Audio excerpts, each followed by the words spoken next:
हमारा केन्यू स्टार्टिंग में कह रहा होता है कि हमारे पास सिर्फ एक ही रास्ता बचता है, वो है तुम्हारी स्पेस एंड टाइम की एबिलिटी का यूज करते हुए इस जगह की स्पेस एंड टाइम की एबिलिटी को ना कट करने का। नहीं जी हाँ हूँ मैं तुम्हारी ना पावर्स को बहुत ज्यादा बढ़ा दूंगा, इतना ज्यादा बढ़ा दूंगा कि जो ची- यहाँ पे जो स्पेस एंड टाइम की एबिलिटी है ना उसको तुम तोड़ दोगे, और यहाँ पे अगर तुमने उसको स्पेस एंड टाइम की एबिलिटी को तोड़ दिया तो हम यहाँ से तीनों बाहर निकल पाएंगे। तो ची हांटोंग भी मान जाती है। कुछ समय बाद वो वहाँ पे बैठ के ना यहाँ पे ध्यान लगाने लगते हैं, और ध्यान लगाते हुए ना हमारे ची हांटोंग की जो पावर्स होती है ना उसको किन्यो बढ़ाने लगता है और कहता है अच्छा ठीक है मैं अपनी पावर्स का यूज करने वाला हूँ। कहता है गोल्डन रॉयल ब्लड ओपन, और उसके साथ ही वो अपने पास है ना होली क्रिस्टल को भी बाहर निकाल लेता है, वो रेड ब्लड होली क्रिस्टल को। ये बोलता है कि चलो ची हांटोंग अपना मुझे एक हाथ दो, और यहाँ पे हाथ देने के बाद ना यहाँ पे हम जल्दी से इस जगह से बाहर निकलेंगे, बस हमें इस क्रिस्टल के ऊपर ना ध्यान लगाना है। उसके बाद वो लोग कुछ आपस में बैठ के ना वहाँ पे बातें बोलते हैं, और दोनों ही अपने हाथ को जोड़ के ना उस क्रिस्टल के सामने लाते हैं, और वो कहते हैं कि red blood Holi crystals overload. वो उसके ऊपर ना पावर को इंक्रीज करते हैं, और दोनों ही ना बहुत ज्यादा हैरान हो जाते हैं। और यहाँ पे वो काफी एकदम मतलब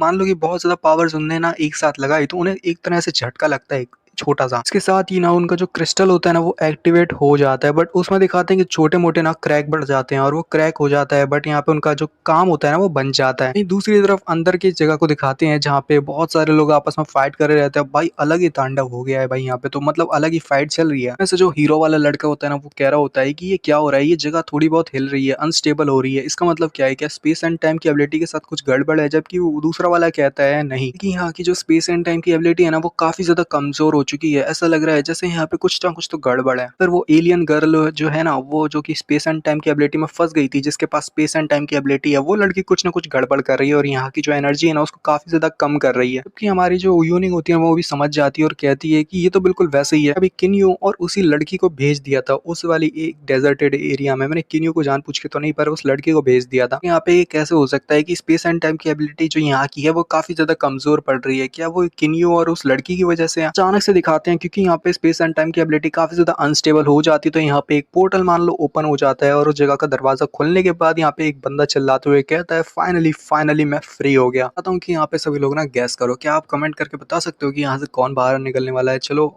देखते हैं, बता दिया होगा तो। बड़ा मास्टर कह रहा रहता है कि आखिर यहाँ पे है क्या रहा है, मतलब यहाँ पे ऐसा क्या हो रहा है जिसकी वजह से इतना ज्यादा प्रेशर बन रहा है कि मेरे को भी डर लग रहा है, आखिर यहाँ पे कौन बाहर निकलने वाला है? वहां से ना दिखाते हैं शामू बाहर निकलता है। वो शामू जो कि क्रिएटर है इस जगह का, वो कहता है फाइनली मैं फ्री हो गया। और शामू बहुत ज्यादा खतरनाक है, बट उसका शेप बहुत ज्यादा अजीब है, और वो कहता है कि क्या ये तो पक्का शामू है। जबकि दिखाते हैं वो लड़की के नाम फादर गॉड रहते हैं, वो कहती है कि फादर गॉड क्या आप ठीक हो? तो साथ ही यहाँ पे बूढ़ा मास्टर भी कहता है कि क्या ये शामू है, पर शामू अभी तक जिंदा कैसे, और ये यहाँ पे वापस कैसे आ गया? शामू चिल्लाते हुए कहता है हाँ कमीनों कहीं के, मैं हूँ यहाँ पे शामू, और मैं दिखाता हूँ कि यहाँ पे बॉस कौन है। हिंट होते हैं ना गोल्डन स्केल सेंट एम्परर की जो ब्लड लाइन है, और ऊपर से ब्लड डीमन गॉड की ब्लड लाइन के लोग हैं। तो बहुत सारे ऐसे लोग हैं जिनको मैं बहुत अच्छी तरीके से जानता हूँ, लगता है तो उनकी आगे वाली आने वाली जनरेशन के छोटे मोटे बच्चे और कीड़े मकोड़े हो गए। नहीं सोचा था कि मैं इतना ज्यादा पॉपुलर हूँ, जब मैं इम्प्रिजन से बाहर आऊंगा, यानी जब मैं इस कैद खाने से बाहर आऊंगा, तो तुम लोग मेरा स्वागत करने के लिए बाहर ही बैठे होगे। ये जो लड़की होती है ना वो कह रही होती है कि फादर गॉड आपको पता है आप इतने टाइम से यहाँ पे कैद में थे, तब से यहाँ पे क्या क्या हो चुका है, ब्लड डीमन गॉड ने यहाँ पे क्या किया, उसने मेरी मदर को मार दिया है। मैं चाहती हूँ कि आप यहाँ पे आगे बढ़ के ना बदला लें, इस सब बात का ना आपको बदला लेना पड़ेगा। तो यहाँ पे हमारा सामू भी कहता है हाँ डेफिनेटली मैं यहाँ पे अकाउंट्स को सेटल करूंगा, यानी कि मैं उसकी चड्डी फाड़ के रख दूंगा। कैसे वो मेरी डॉटर को यहाँ पे इतना ज्यादा गलत कर सकता है? तुमने यहाँ पे इस पावर्स को बहुत ज्यादा घटा दिया है, जिसकी वजह से मुझे यहाँ पे बाहर निकलने का मौका मिला है। इसे यहाँ पे ना इस लड़की का शुक्रिया अदा नहीं बल्कि केन और ची हांटोंग का शुक्रिया अदा करना चाहिए, जिन्होंने यहाँ पे स्पेस एंड टाइम की पावर का ना बहुत ज्यादा कम कर दिया, उस बंदे को यहाँ पे बाहर निकलने का मौका मिला है। बूढ़ा मास्टर कह रहा होता है शामो कमीने कहीं के, तुझे क्या लगता है इस लेवल पावर के साथ तू मुझे यहाँ पे हरा सकता है? यहाँ पे जितने सारे हम लोग हैं ना तो बिल्कुल भी हम सभी को नहीं हरा सकते, अगर हम साथ में मिलकर तेरे ऊपर हमला करे तो। तू इतना जल्दी बाहर कैसे आ गया, मुझे तो ये समझ नहीं आया। जबकि शामो कह रहा होता है कि अरे तुम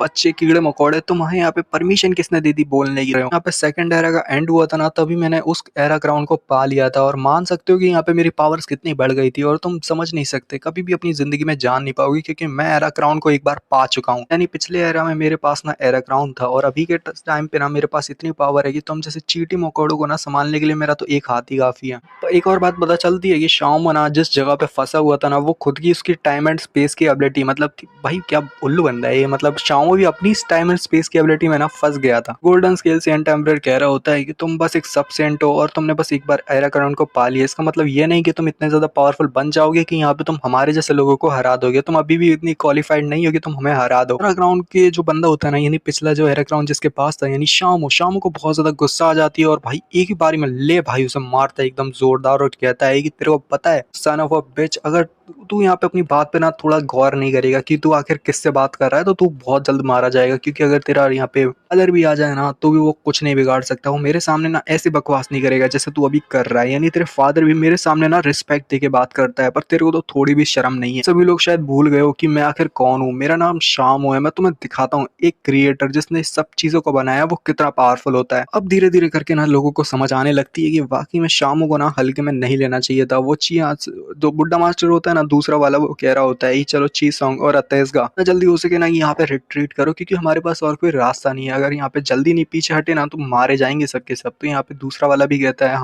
जो डीमन ब्लड क्लैन का जो बंदा होता है, क्योंकि वही बूढ़ा मास्टर होता है, वो भी कहता है हाँ पक्का हमें यहाँ पे रिट्रीट करना चाहिए। लगता है मैंने शामू को कम आंक लिया। जबकि शामू भी कहता है अब लगता है तुम यहाँ पे बचने की कोशिश करोगे और यहाँ पे भागने की कोशिश करोगे, बट मैं चाहता हूँ कि तुम सभी लोग यहाँ पे फंसे रह जाओ। और वहीं दूसरा तरफ दिखाते हैं कि यहाँ पे अचानक से वो जो टाइम स्पेस की एबिलिटी होती है ना, उसको तोड़ते हुए यहाँ पे हमारा किन्यू और वो लड़की बाहर की तरफ निकल जाते हैं। और यहाँ पे हमारा किन्यू कह रहा होता है ये प्लेस लगता है हम जहाँ पे रूइन के बाहर हैं, लगता है जैसे टेलीपोर्ट कर दिया गया है, हमें डायरेक्टली इस जगह से बाहर निकाल दिया गया है। चियांटोंग कहती है किन्यू क्या तुम ठीक हो, और साथ ही फाइनली वो लोग ठीक से मिलते हैं, क्योंकि डेजर्टेड एरिया में भी वो लोग ठीक से नहीं मिल पाए थे, बट अब ठीक से मिलने की कोशिश करते हैं। और यहाँ पे हमारा चियांटोंग वो गले लगा लेता है और कहता है चियांटोंग फाइनली मैंने तुम्हें ढूंढ लिया। बट उनकी जो टाइम होता है ना, ये इतना प्यारा टाइम चल रहा है, बट इसको भी यहाँ पे ना खत्म करने के लिए हमारा एक लड़की आगे बढ़ती है और कहती है कि क्या तुम लोग यहाँ पे क्या कर रहे हो और ये क्या चल रहा है। वो किन्यू भी शौक कि ये कौन आ गया। तो साथ ही दिखाते हैं पास्ट का एक सीन। यहाँ पे ना कुछ टाइम पहले यहाँ पे हमारी जो वो थी लड़की थी, नहीं हमारी जो किन्यू की सिस्टर जावियो थी ना, तो जावियो आगे बढ़ रही थी और कह रही थी सिस्टर मोम मैं यहाँ पे इतनी देर से चल रही हूँ और मैंने बहुत सारे मॉन्स्टर को ना मार दिया है। मतलब मारा नहीं होता, वो एक्चुअली में सो रहे होते हैं, सॉरी मैंने गलत बोल दिया। यहाँ पे बहुत सारे पावरफुल मॉन्स्टर सो रहे होते हैं, बट सोते सोते दिखाते हमारी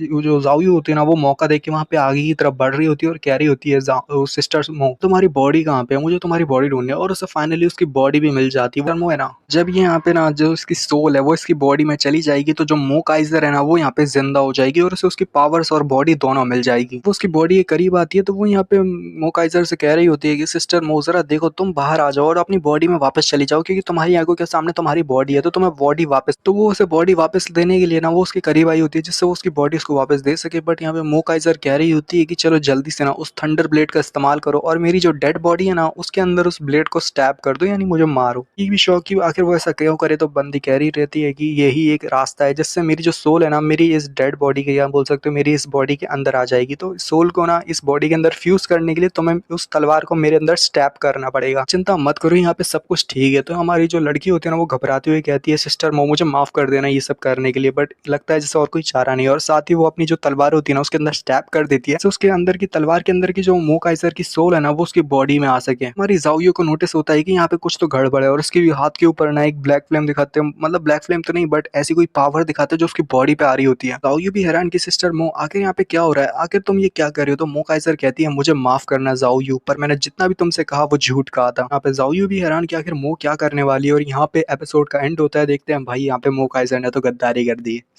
सायोनारा।